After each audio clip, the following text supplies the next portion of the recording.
Y vino un pez muy grande y ¡zum!, que se lo tragó. ¿Por qué no le hizo caso a la palabra de Dios? Y sí, hermanos, esta tarde que yo quisiera compartir acerca del libro de Jonás, acerca de este profeta berrinchudo, este profeta renegón, este profeta enojón, muy, muy enojón, que le decía inclusive a Dios: mejor prefiero la muerte. Mejor yo prefiero eso a que tú me tengas aquí en este lugar. Y fue uno de los profetas que es de mucha importancia considerar esto, hermanos. Pero es prácticamente el único profeta. Jesucristo en su ministerio mencionó a varios profetas, citó a varios profetas, pero Jesucristo se comparó con Jonás. Le dijo aquí, y ahorita lo vamos a leer, hermanos, pero Jesucristo tomó a Jonás como una comparación en su vida, porque Él dijo: aquí hay más que Jonás. Y esta tarde, hermanos, quisiera hablar sobre el libro de Jonás, pero no quiero hablar mucho sobre Jonás, porque realmente, si nos ponemos a pensar, no hay mucho que podemos aprender de este profeta. Es muy poco lo que podemos observar en él. De hecho, duré yo mucho tiempo en considerar este libro como solamente algo interesante, un pez comiendo a un hombre, una ciudad probablemente que iba a ser destruida. Y si usted es primera vez que lee esta historia, probablemente le va a causar interés en lo que estuvo pasando. Pero hermanos, quisiera que viéramos más bien otros aspectos en el libro de Jonás. ¿Y qué otros aspectos me gustaría que nosotros notáramos de este libro de 48 versículos, de 4 capítulos, y que en lo personal me quedé un poco con un agrio sabor de boca en considerar cómo se termina el libro de Jonás? Digo, bueno, aquí se termina el libro de Jonás. Pero ¿por qué les digo, hermanos, que hay que considerar otros aspectos? Vamos a considerar esta tarde Nínive. Vamos a considerar también el pez. Y lo último, hermanos, que me gustaría que apuntáramos nuestra mirada y terminemos nuestro tiempo juntos, es viendo a Jesús. Porque eso lo vamos a ver aquí en el libro de Jonás. Entonces, hermanos, ¿se pueden poner de pie, por favor? Vamos al libro de Jonás, capítulo 1, y vamos a leer de la palabra del Señor, versículo 1 al versículo 3. Jonás, capítulo 1, versículo del 1 al 3. Y lo vamos a leer todos juntos. Versículo 1. Vino palabra de Jehová a Jonás, hijo de Amitai, diciendo: levántate y ve a Nínive, aquella gran ciudad, y pregona contra ella, porque ha subido su maldad delante de mí. Y Jonás se levantó para huir de la presencia de Jehová a Tarsis, y descendió a Jope, y halló una nave que partía para Tarsis, y pagando su pasaje, entró en ella para irse con ellos a Tarsis, lejos de la presencia de Jehová. Vamos a orar. Gracias, Padre, gracias, Señor Jesús, por morir por nosotros. Gracias, Espíritu Santo, porque tú nos hablas a través de la palabra.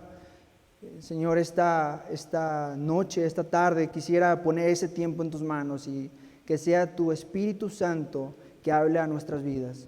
Señor, te ruego que me quites a mí, Señor. Pon tu Espíritu Santo obrando en este tiempo y que nuestros corazones, al finalizar este tiempo, veamos a Jesús. Que apreciemos el gran trabajo que Él hizo al venir a morir por cada uno de nosotros. Gracias por tu palabra, porque podemos encontrar alivio, edificación, exhortación.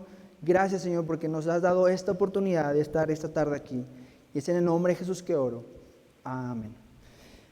Pueden tomar asiento, hermanos. Vamos a ver a Nínive, hermanos. Vamos a considerar a Nínive. Y tal vez al momento de considerar a Nínive, lo que va a suceder es que vamos a excusar un poco a Jonás. A lo mejor vamos a decir: bueno, Jonás, yo creo que estaba bien que huyeras y que no quisieras ir a Nínive. Eso, claro, sin mencionar que él desobedeció a un mandato de Dios. Pero, ¿qué era Nínive? Y es por eso que en mi infancia y mucho tiempo de mi vida en Cristo, yo decía, bueno, Jonás, qué desobediente. Pero qué hombre tan rebelde a Dios. Qué necio, se pone a las patadas con Dios. Porque Dios le dice, ¿sabes qué? Vas a ir a Nínive. Levántate, ve a Nínive. ¿Y qué es lo que hizo Jonás? Voy al otro lado. Es lo primero que podemos notar en estos 3 versículos de Jonás. Que Dios le dio un mandato específico a Jonás. Le dijo, ve a Nínive, levántate y ve a Nínive. Y le platico un poco el panorama de Nínive. Dice, es una gran ciudad. Levántate y ve a Nínive, aquella gran ciudad. Le dice, no es cualquier cosa Nínive. Y ahorita vamos a hablar un poquito sobre Nínive.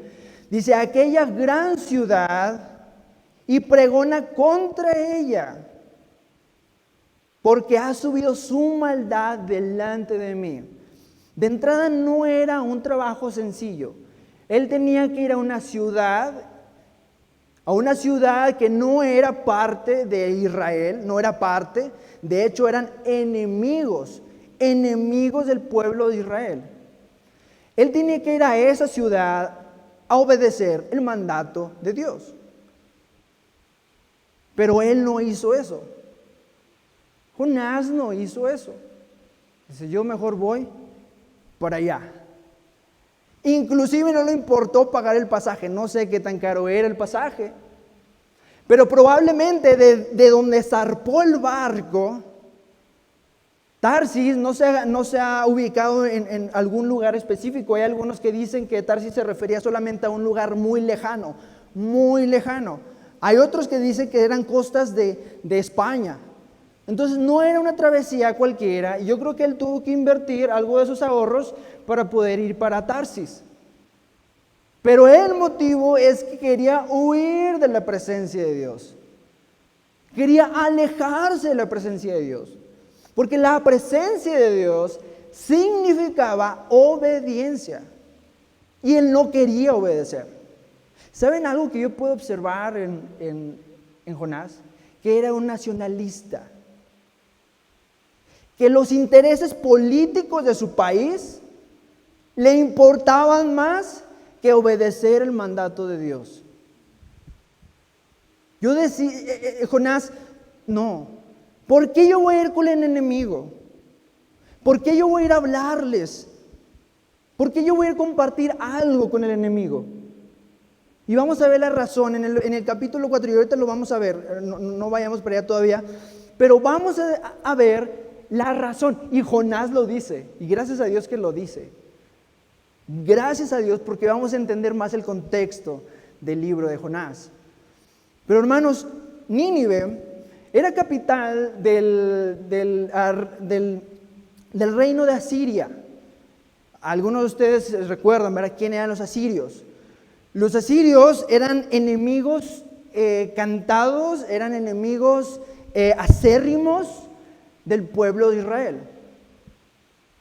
Incluso Dios utilizó a Asiria para castigar en algún punto a Israel, y vamos a platicar un poquito más de eso más adelante.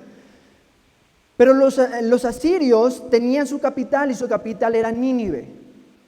Y Nínive, según la historia, era una ciudad que era considerada un espectáculo en ese entonces. No era cualquier ciudad. Ya nos damos cuenta que es una gran ciudad. Dios dice, es una gran ciudad. Y es cierto, era una gran ciudad. Miren, les voy a comentar algunos datos interesantes de Nínive. Nínive, para empezar, alrededor de la ciudad de Nínive había una fosa. Había una fosa aproximadamente de 30 metros de ancho y 18 metros de profundidad.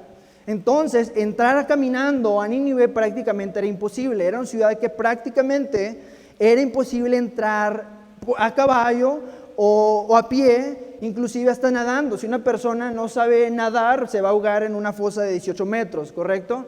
Entonces, eso era lo que estaba alrededor de Nínive. Después de eso, Nínive tenía unas torres, unas murallas de aproximadamente 30 metros de alto. Pero no solamente eso, sino que también en esas murallas tenía torres de igual de 30 metros de alto. Entonces era una gran fortaleza la ciudad de Nínive. Era impenetrable. Y esta ciudad, hermanos, miren, muchas de las conquistas que hubo en la antigüedad fueron en base a sitios. Sitiaban las ciudades no podía salir la gente a trabajar, no podía salir la gente a comer, no podía la gente tener ganado en los campos.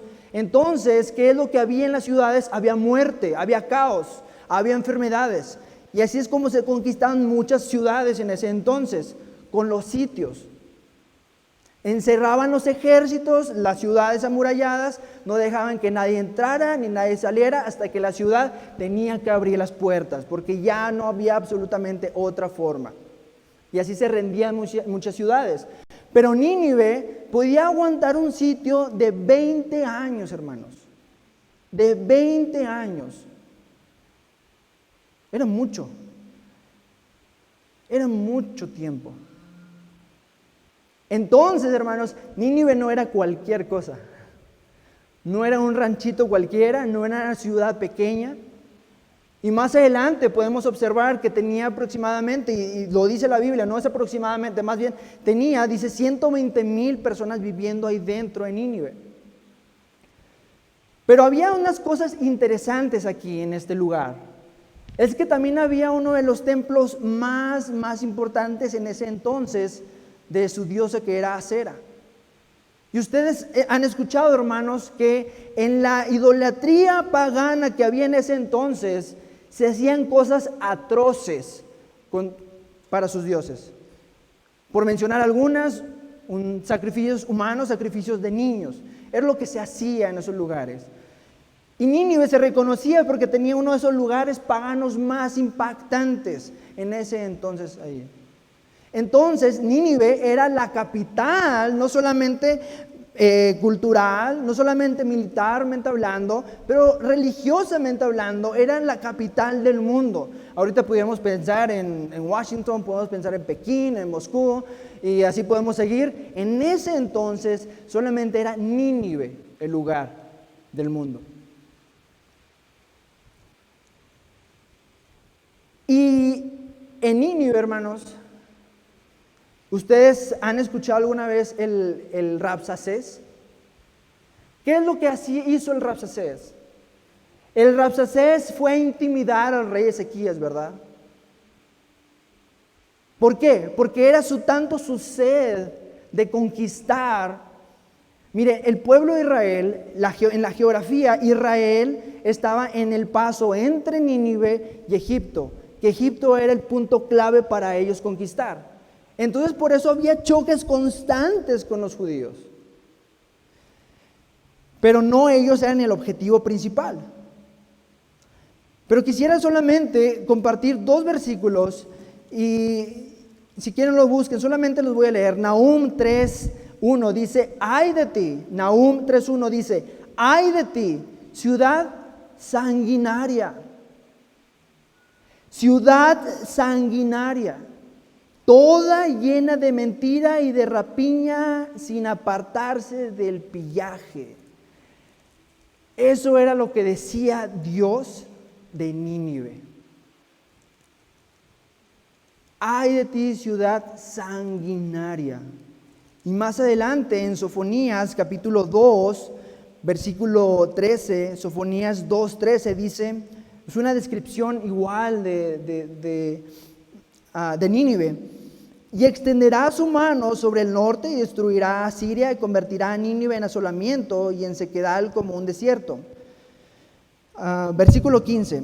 Esta es la ciudad alegre que estaba confiada. Era una ciudad que tenía mucho en qué confiar según su poder, según lo que ellos tenían alrededor. Esta es la ciudad alegre que estaba confiada. la que decía en su corazón, yo y no más. Yo y no más. Esa era la actitud de la gente de Nínive.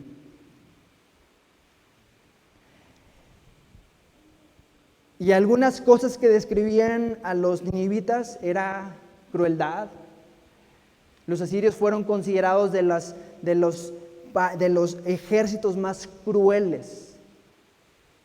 Inclusive cuando fueron a conquistar ciertas partes de Egipto, ellos dicen que estrellaban a los niños en las piedras. Entonces, hermanos, los enemigos de Israel eran enemigos verdaderos. No era cualquier cosa. No era esta imagen que nosotros hemos tenido mucho tiempo. Yo he tenido mucho tiempo en Nínive. Ay, ¿por qué no fue Jonás a Nínive? ¿Por qué no obedeciste?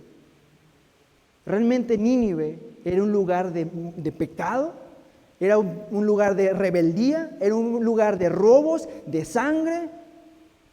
Era un lugar que no tenía temor de Dios. Ese era Nínive. Ahora, ¿qué pensamos de Jonás?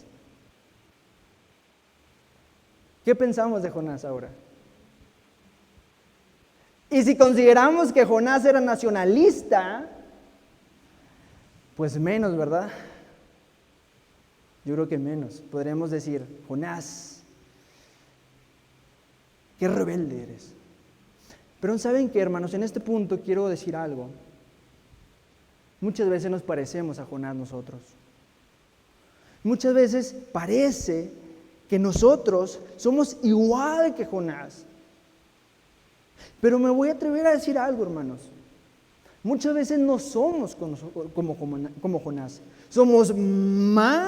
Somos peor que Jonás. Porque si algo le puedo decir, hermanos, es que Jonás al segundo mandamiento fue a Nínive. ¿Y sabe qué pasa muchas veces en nuestra vida, hermano? Salimos de la prueba, salimos de clamarle a Dios y seguimos yendo hacia Tarsis. Y seguimos yendo hacia Tarsis. Y sigo avanzando y me sigo alejando de lo que Dios me está pidiendo. Por ejemplo, ¿cuántos ganamos almas esta semana? ¿A cuántas personas le hablé de Cristo? Como ha hecho el hermano Elimelech, y no es porque lo esté diciendo, pero porque Jesús dijo, por tanto, id, o sea, vayan y hagan discípulos. Ese es el deseo de Dios. Ese es el corazón de Dios, hermanos.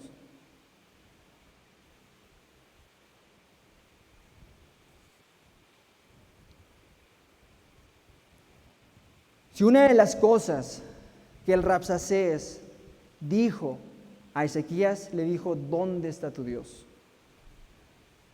Ese era el pensamiento de los ninivitas. ¿Dónde está tu Dios?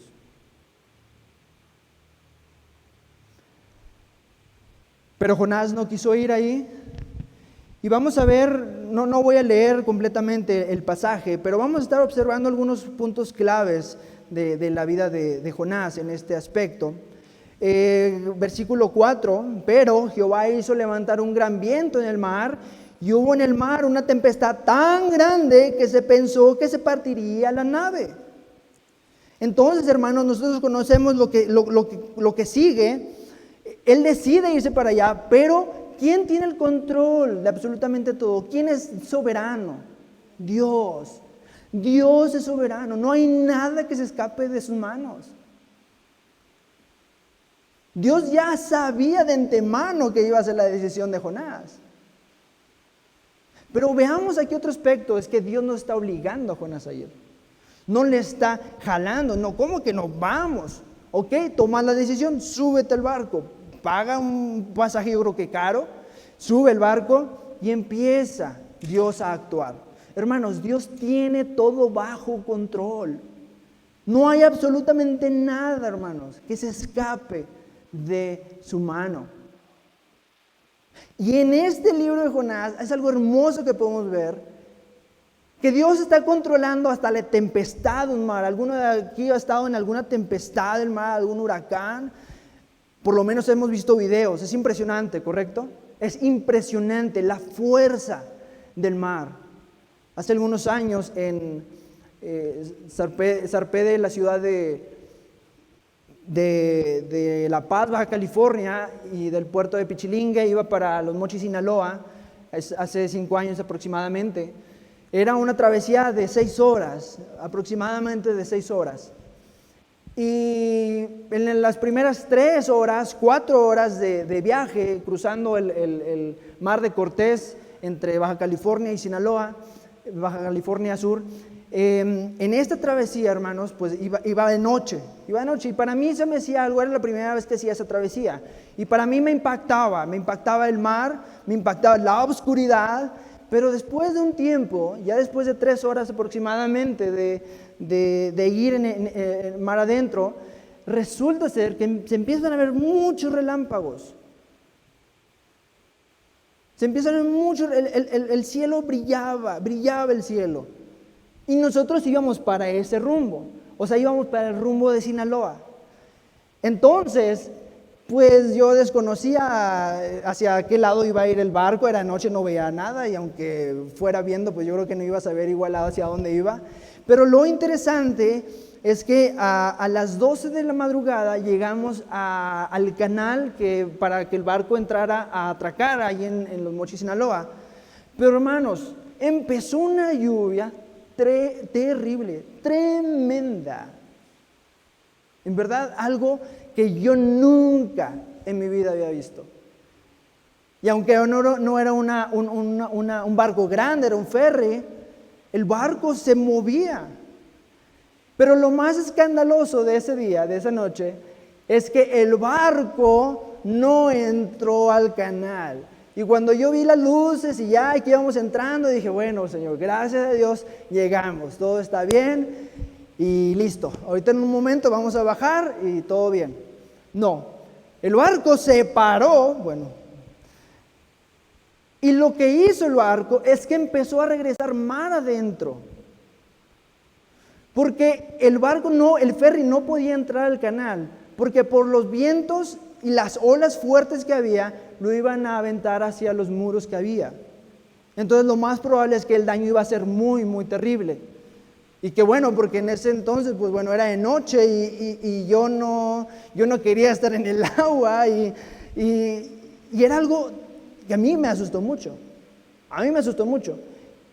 Y me acuerdo que cuando empecé a ver que nos íbamos alejando, iba viendo las luces y dije, ¿qué está pasando pues? ¿Qué está sucediendo? Y tuve temor. Pero algo que recuerdo también con mucho ánimo es que dije, bueno, Señor, está bien. Si este barco lo secuestraron, si este barco se va a regresar a La Paz, yo no sé, ya estoy aquí. Hermanos, no había forma de que yo saliera de ese barco. Aunque yo me aventara al mar, iba a morir seguramente. Entonces lo que hago, hice lo mismo que Jonás, me metí a los camarotes y me eché a dormir. Estuve aproximadamente de las 12:30 hasta las 3:30 de la madrugada que el barco, cuando desperté, dije, ¿qué está pasando? Me despierto y ya está entrando en el canal. Pero lo que les puedo decir de esto, hermanos, es que el mar embravecido es algo de temer. Es de miedo, en verdad. De mucho miedo. Y Jonás estaba dormido. Jonás estaba descansando. Y dice que era tan grande la tormenta, dice que se pensó que se partiría el barco. Entonces empieza ahí una situación algo interesante. Dicen los marineros, busca a Dios, busquemos a Dios, vaya cada quien con su Dios. Y van con Jonás y le dicen, despiértate el dormilón, ándale, clámale a tu Dios, a ver si somos salvos, a ver si esto sale bien. Y después de que le hacen algunas preguntas, dice Jonás en el versículo 9, y él respondió, soy hebreo y temo ¿a quién? A Jehová, Dios de los cielos, que hizo el mar y la tierra. Dijo, Dios es el que hizo esto que está sucediendo, esto que está pasando. Dios lo hizo, es el creador de todo esto y además yo soy el problema. Yo soy el problema. Y se desencadena unos acontecimientos que por cientos de años, hermanos, nos han llamado mucho la atención. Y es Jonás va al agua. Lo echan al agua. Ahora es muy interesante porque el canto que escuchamos dice, Jonás no le hizo caso a la palabra de Dios, por eso al mar profundo la gente lo tiró y viene un pez muy grande. Pero estos marineros, hermanos, no querían echarlo al mar. Ellos querían regresar. Ellos querían regresar a tierra, pero no pudieron hacerlo porque el mar se ponía más y más bravo. Entonces, lo que sucede es que dicen, bueno, pues, y van en oración, y veamos el versículo 14. Entonces, ¿quiénes? Los marineros. Que por el contexto de este versículo, ellos no temían a Dios. Ellos tenían sus propios ídolos, ¿correcto? Entonces, ellos estaban ahora clamando ¿a quién? A Dios. ¿Qué le dicen? Entonces clamaron a Jehová y dijeron, te rogamos ahora, Jehová, que no perezcamos nosotros por la vida de este hombre, ni pongas sobre nosotros la sangre inocente, porque tú, Jehová, has hecho como has querido. Tú has hecho como has querido. Qué hermosa frase de estos marineros. Porque eso quiere decir, hermanos, que Dios controla cada aspecto de nuestra vida. Dice el salmista, tú cumplirás tu propósito en mí. No hay absolutamente nada, hermanos, que se salga del control y de las manos de Dios. Y estos marineros reconocieron, hermanos, que Dios estaba en control de eso. Reconocieron que el culpable era Jonás, pero ellos no querían hacerlo delante de Jehová. Hermanos, esto me anima a recordar el huerto del Edén. El huerto del Edén, el hombre rompió, ¿verdad? Rompió la relación en una forma claramente desobediente. Rompió esa relación. Pero ¿quién buscó a quién? ¿Quién buscó a quién? Dios le habló al hombre, ¿dónde estás tú? Porque el hombre andaba haciendo su ropa, ¿verdad? Andaba tejiendo su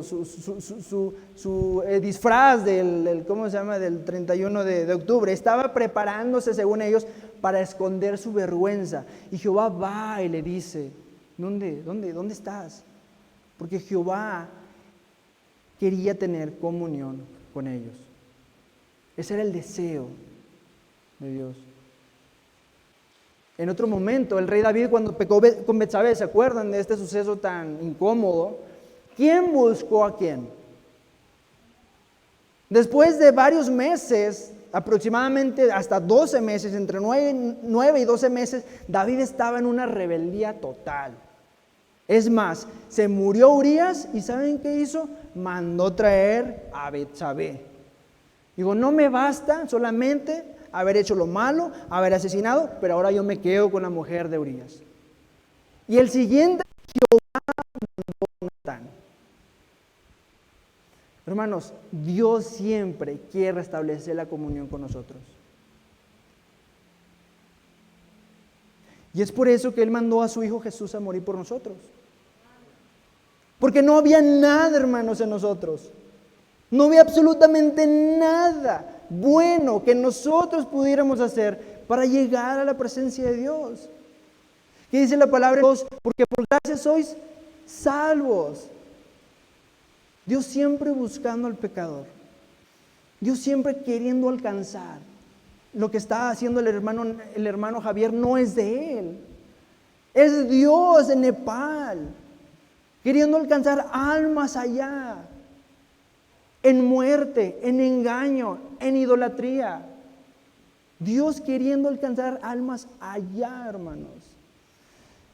Y nosotros no queremos hacer lo que nos toca hacer aquí. Hermanos, vamos a continuar con la siguiente parte. y volviendo aquí al panorama de Jonás, ya está en el mar.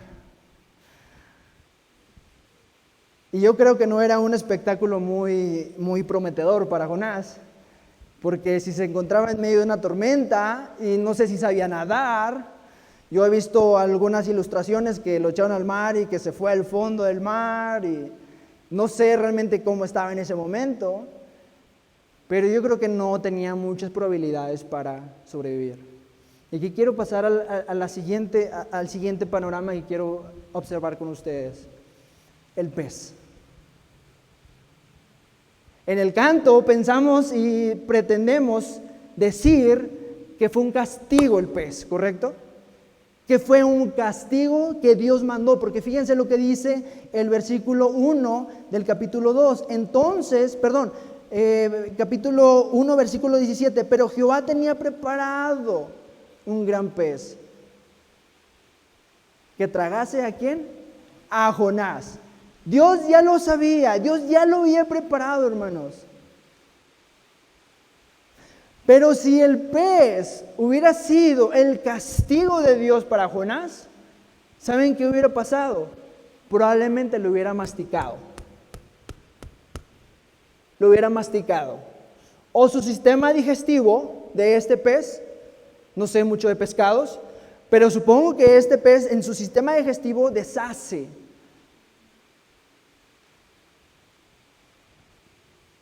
Ese hubiera sido el castigo de Dios para Jonás.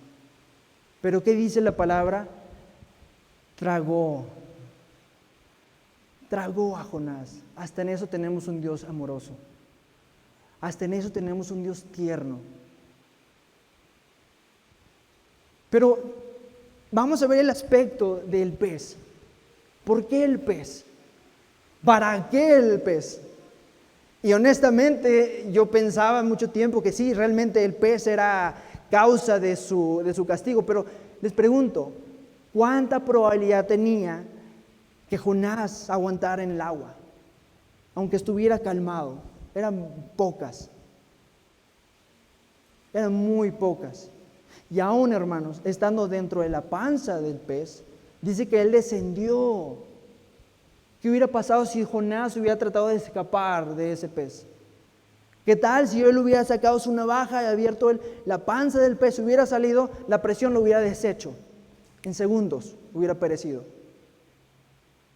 Pero lo interesante de la presencia del pez es que podemos considerar en este capítulo 2 la oración que él tiene. Recordemos, hermanos, Dios siempre quiere arreglar la comunión, quiere arreglar la relación con su creación. Dios no es un Dios de ya pecaste, me olvido de ti. Ya te echaste al mar, me olvido de ti. Ya no quiero saber nada de ti, Jonás. Primero no quieres ir a Nínive y luego te echas al mar. Dios quiere, hermanos. Dios quería cumplir su propósito. Y había 120,000 personas en Nínive que tenían que escuchar de la misericordia de Dios. Hermano, somos útiles en la mano de Dios. Somos útiles en las manos de Dios. ¿Por qué Dios no ha mandado ángeles? ¿Por qué no Dios hace hablar las piedras como Él mismo lo dijo? Porque nos tiene a nosotros, hermanos, su iglesia. Dios quiere que seamos luz, quiere que seamos la sal de esta tierra. Pero hermanos, muchas veces no lo hacemos, tristemente no lo hacemos. Queremos irnos a Tarsis, ¿verdad? Queremos la comodidad de estar lejos de donde yo tengo que estar. Y solamente quiero tocar unos puntos de la estancia de Jonás en el pez, que como lo sabemos estuvo 3 días y 3 noches, ¿correcto? Pero seguramente estar ahí no era el mejor lugar. Yo creo que era un lugar apretado, apestoso, un lugar oscuro. Pero hermanos, era ahí, justo ahí donde Dios quería restablecer su relación con Jonás. Y Dios lo logró. Veamos la oración de Jonás. Entonces, capítulo 2, entonces oró Jonás a Jehová su Dios desde el vientre del pez y dijo: invoqué en mi angustia a Jehová y él me oyó, desde el seno del Seol clamé y mi voz oíste. Me echaste a lo profundo en medio de los mares y me rodeó la corriente, todas tus ondas y tus olas pasaron sobre mí. Entonces dije: desechado soy de delante de tus ojos, mas aún veré tu santo templo. Voy a hacer un alto. ¿Y por qué, hermanos? Dice Jonás: yo ya he sido desechado, ya, te olvidaste de mí, la regué. Probablemente ya en ese punto él sabía que no había sido la mejor decisión haberse echado al mar. Y fue ahí donde Dios restableció, porque él estaba en ayuno. Yo creo que no encontró nada para comer en esa panza del pez. Yo creo que no había nada para comer. Pero él tuvo que entregarse y clamar a Dios. Pero versículo 4, la última parte dice: mas aún veré tu santo templo. ¿Recuerdan qué es lo que significaba para el pueblo de Israel el templo? Significaba la presencia de Dios con ellos. Significaba la comunión de Dios con ellos. Eso significaba el templo de Dios. ¿Y qué se hacía en el templo de Dios? Se hacían sacrificios. Había confesión de pecados. Y había una comunión entre el pueblo y entre Dios. Eso es lo que pasaba en el templo de Dios. Y Jonás dice: yo no sé qué va a pasar, yo no sé cuál va a ser mi fin, pero yo quiero tener comunión contigo otra vez.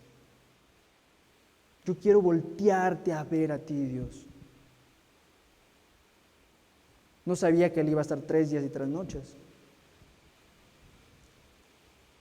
Y versículo 7, me voy a brincar el 6, dice versículo el 5 y el 6, dice versículo 7: cuando mi alma desfallecía en mí, me acordé de Jehová, y mi oración llegó hasta ti en tu santo templo.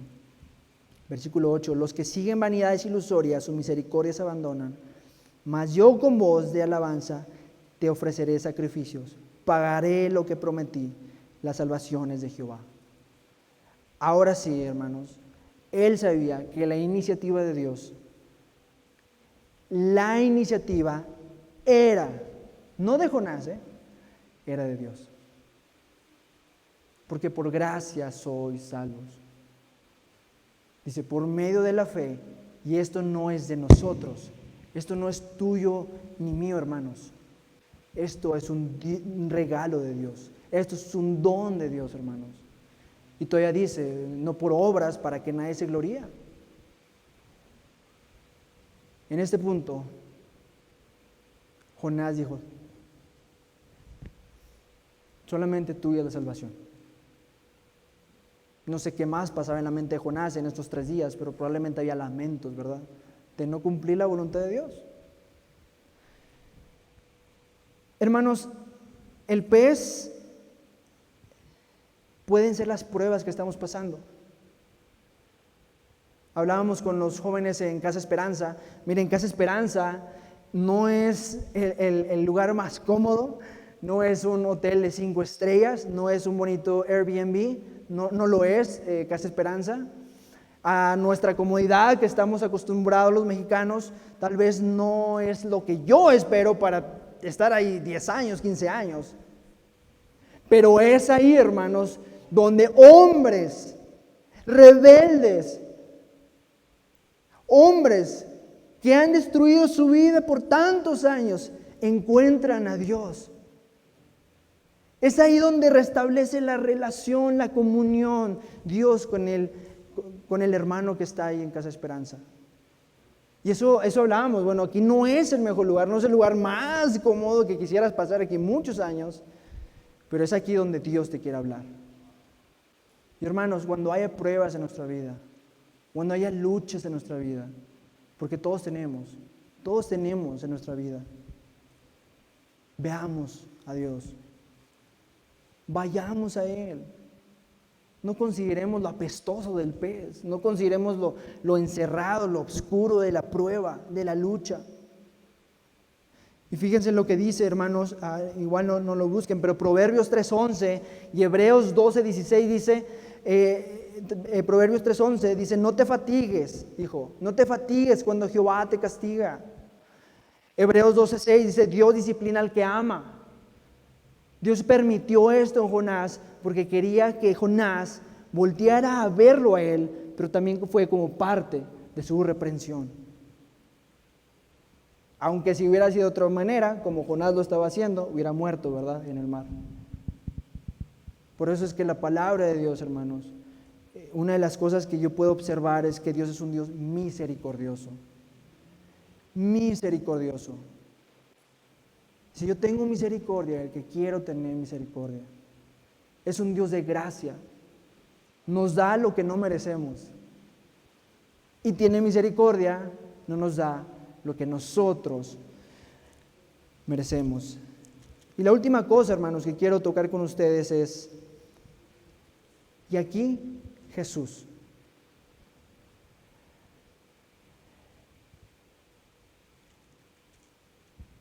Y pensando en el ministerio de Jesús en esta tierra, hermanos,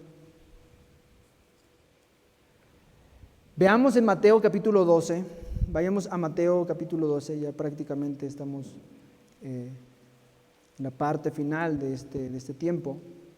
Mateo capítulo 12.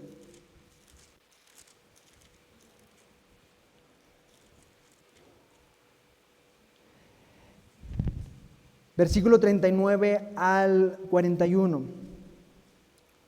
Versículo 39 al 41. ¿Y por qué les decía al comienzo de ese tiempo con ustedes, hermanos, que quisiera que nuestra mirada termine enfocada en Jesús? Porque sinceramente no hay mucho que apreciar en Jonás, ¿verdad? No hay mucho que nosotros podremos decir, Jonás, bien. Porque si seguimos el relato, él terminó enojado, ¿verdad? Terminó molesto, enfadado terminó. Pero veamos este relato que Jesús tuvo con los fariseos, con los religiosos de esa época. Dice versículo 38, entonces respondieron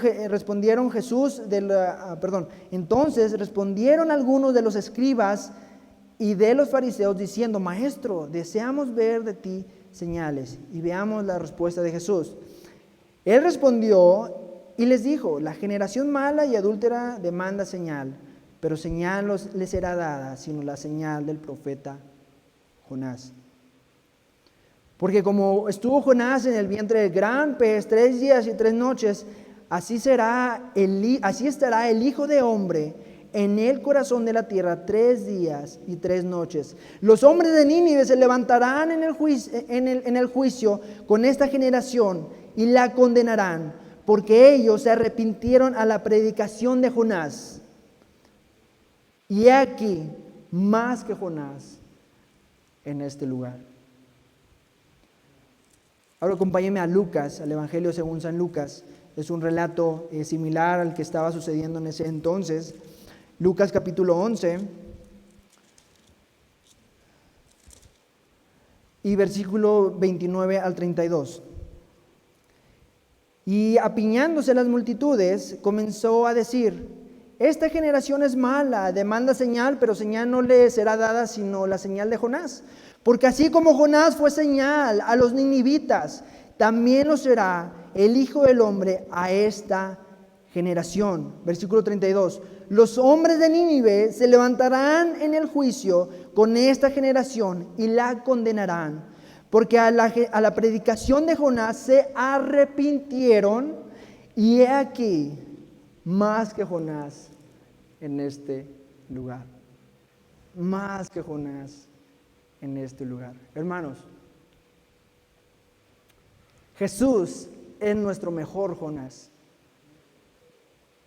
Jesús, cuando en la eternidad, en la unidad eterna, Tenía que haber alguien que viniera a pagar por nuestros pecados. Jesús estuvo listo para ir. Jesús no fue como Jonás, que Dios le dijo, ve para Nínive, y dijo, yo voy para allá. Jesús fue obediente hasta la muerte, y muerte de cruz.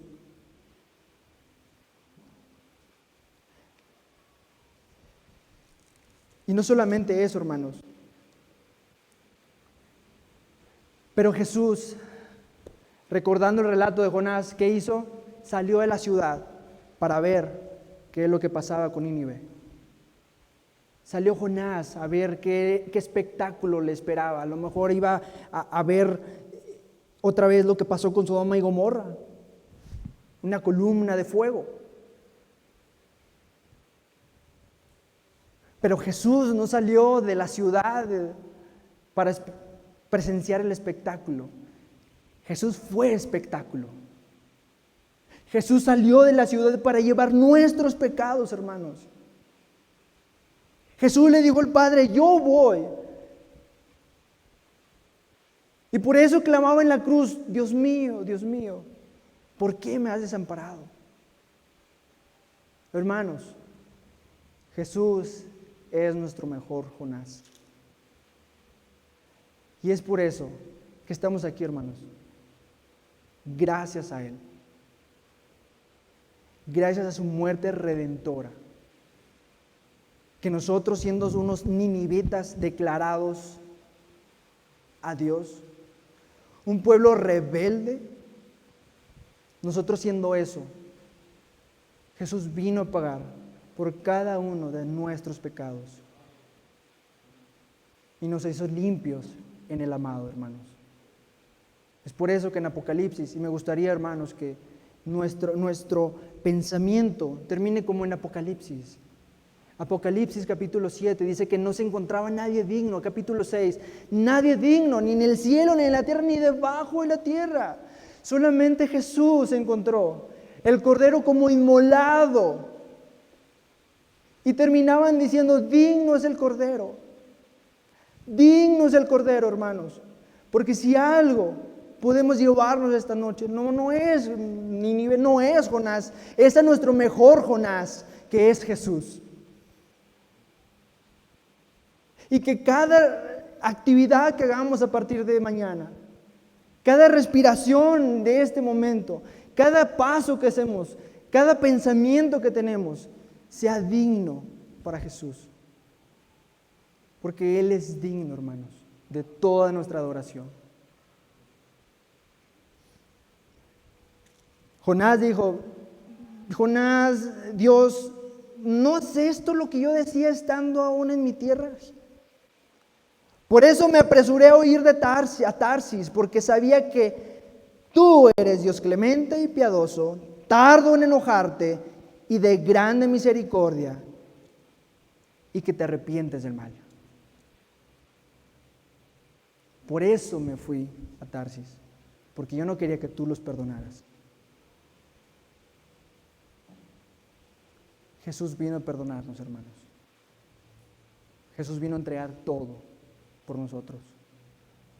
Y no solamente eso, sino también a prepararnos una morada. Dice, donde yo estoy, yo también quiero que ustedes estén ahí.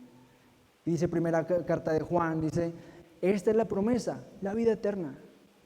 Dice Pablo, para mí el vivir es Cristo y el morir es ganancia. Y para finalizar voy a contarles algo, una anécdota que pasó hace unos cuantas semanas. ¿Por qué se los quiero contar? Porque actué como Jonás. Fui un muy buen Jonás, de hecho. Y tampoco lo cuento esto con el afán de sobresaltar algo en lo personal, porque realmente no hay nada que sobresaltar de esto. Yo iba para Torreón en el 1 de julio del mes pasado, iba para casa a la boda de mi hermano. Y resulta ser, hermanos, que aquí les voy a decir algo muy lamentable. Y si hay algo que ustedes pueden orar por mí es que, como dice Moisés, ayúdanos a contar nuestros días de tal modo que traigamos al corazón sabiduría. algo que yo estoy aprendiendo ahorita es administrar mi tiempo. Porque he batallado por algún tiempo, por bastante tiempo con el tema de la puntualidad. Y si algo ustedes pueden orar por mí, oren por eso, para que yo sea puntual, más puntual.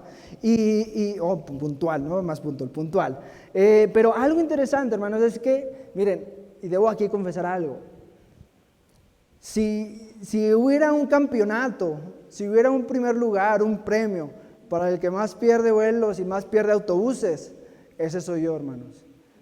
He perdido, no les voy a decir, pero he perdido vuelos y he perdido autobuses y he perdido Uber y todo eso pierdo. Entonces ese día le dije a Pablo, ¿sabes qué, Pablo? Llévame por favor a la central. Salí mi vuelo a las 6:30, me dijo, está bien, todo correcto, todas las cosas preparadas. Pero hermanos, un día lluvioso como hoy, un día de mucho tráfico, mi camión salía a las 6:30 de la tarde, y tenía que ir a la Capu, y yo iba saliendo de aquí a las 6:15. Entonces, si conocemos la ciudad de Puebla, sabemos que eso va a ser algo muy difícil. Aunque Pablo, a partir de ese día, yo le digo que es Toreto, porque llegamos 2 minutos tarde, solamente 2 minutos tarde, y había así, hermanos, de tráfico. Además, que era un día muy lluvioso. Entonces, llego a la terminal de autobuses, me bajo y el primer error que cometí, no fui corriendo al autobús, porque ya trae mi boleto, yo fui a preguntar si ya se había ido el autobús. Y pues claro, si pregunto eso, pues me decía, sí, ya se fue para que yo compre otro boleto o pague algún recargo. Entonces ahí fue lo primero que yo dije, ay no, ¿por qué hice esto? Hubiera corrido. Y Pablo me dijo, sí es cierto, ¿por qué llegaste ahí a la ventanilla? Entonces, hermanos, lo interesante de esto es que cuando veo este panorama, me enojo tanto conmigo mismo. Me enojo mucho, mucho conmigo mismo. Digo, esto ya es el colmo. Ya no voy a ir a la boda. Ya mejor me quedo aquí. Empecé tan molesto conmigo mismo. Me acerco con Pablo y le digo, Pablo, ¿sabes qué? Se fue el camión, pues, como era de esperarse. Y Pablo me pregunta, bueno, ¿y qué vas a hacer? ¿Qué vas a hacer? Y la mejor decisión, según yo que tomé, es le dije, mira, tengo que llegar a la boda, me quedan 2 días, 48 horas para llegar, tengo tiempo suficiente, déjame en la carretera y voy a ver cómo me voy. Y la idea que yo tenía es que me iba a ir de ride. Pero Torreón está a 1,000 kilómetros de aquí, 1,100 kilómetros de aquí, entonces no era pues una muy buena idea. Y más aquí en Puebla, que casi todo el paso va hacia Ciudad de México, muchos van a Querétaro, van a Tula. Entonces, pues mi decisión inteligente me llevó a la carretera y, hermanos, en 3 horas y media, que me dejó Pablo a las 8 de la noche, en 3 horas y media solo había avanzado 12 kilómetros. 12 kilómetros. Y a las 11:30, de la noche, estaba parado, mojándome, enojado, con mi mochila, en la caseta de San Martín. Y era algo muy frustrante para mí, porque según yo había tomado la mejor decisión. Pero lo que les quiero decir, hermanos, es que en ese lugar, en ese momento,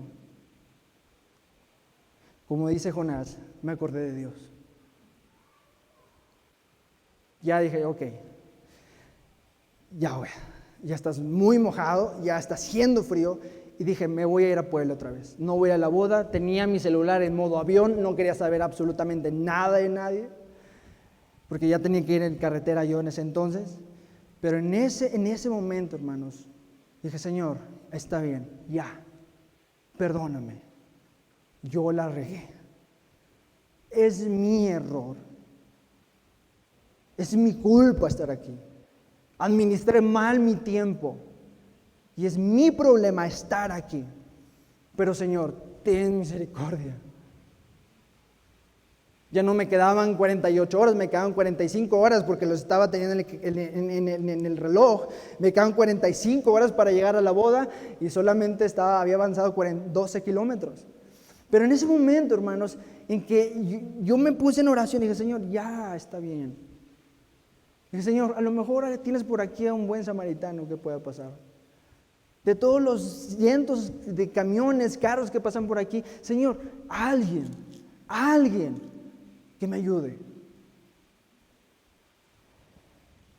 Y saben que, hermanos, en el último intento de pedir ride, me acerqué con una ballena, me acerqué con un trailero, un camión. Había 3 formados y fui al último directo. Y llegué y después de un largo interrogatorio que me hizo, me subí al camión. Pero ¿saben qué es lo más interesante de esto? Es que cuando estoy en el camión, él me pregunta, ¿de dónde eres? Yo le digo que soy específicamente de dónde era yo, de Gómez Palacio, Durango. Y me dice, yo soy de ahí. Yo voy para Gómez Palacio ahorita. Y no solamente eso, era un hermano en Cristo.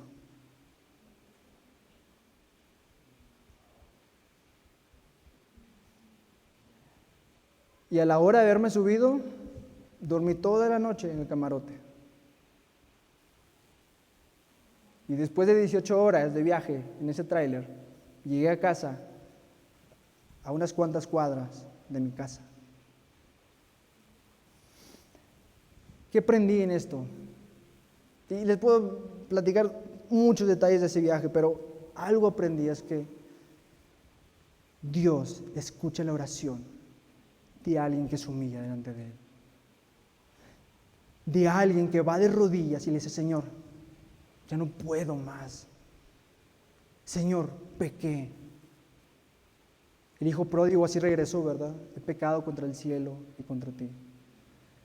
Y ese viaje lo disfruté como no tiene idea, hermanos. Nunca había estado en un tráiler y 1000 kilómetros en un tráiler. Pero lo más hermoso de eso es que ese hombre iba a donde yo iba. Ese hombre era un hijo de Dios.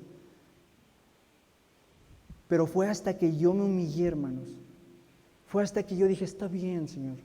Yo la regué bien regada. Fue cuando Dios me dio eso. Yo les quiero animar, hermanos.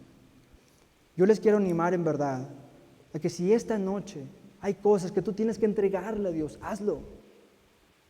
Si hay cosas que te están cargando, si hay cosas que estás peleando contra Dios, ponte de rodillas, humíllate ante Dios. Dice que Él resiste a los soberbios, pero da gracia a los humildes. Vayamos ante nuestro Dios. Vayamos ante nuestro mejor Jonás. Y pensar esto, hermanos, que Jesús salió de Jerusalén para ser colgados, es de alabarlo a Él. De alabarlo a Él. Y con el último versículo que voy a compartir con ustedes. Y me lo aprendí de memoria hace algún tiempo, porque ha sido una bendición para mí. Job estaba pasando por un momento terrible en su vida, terrible, que nadie de los que estamos aquí lo hemos vivido y probablemente nunca lo vamos a experimentar. Muerte de familia, muerte económica, y su salud estaba deshaciendo. Su cuerpo se estaba pudriendo prácticamente. Eso estaba pasando con Job. ¿Y saben qué es lo que dijo Job? Dice Job, si mi cabeza se alzare, Job 10:16. Job 10:16 dice, si mi cabeza se alzare, cual león tú me cazas y vuelves a hacer en mí maravillas. Y vuelves a hacer en mí maravillas. Hermanos, Dios quiere hacer maravillas con nosotros. Pero vayamos ante nuestro mejor Jonás, vayamos ante el Padre en humildad. Doblemos nuestras rodillas y confesemos que hemos pecado, que nos hemos equivocado, que no ha sido la mejor decisión que hemos tomado en nuestra vida. Y esta es mi oración y este es mi deseo para mí, para ustedes, hermanos, para esta iglesia que es la iglesia de Cristo, que Él compró por precio. Vamos a orar.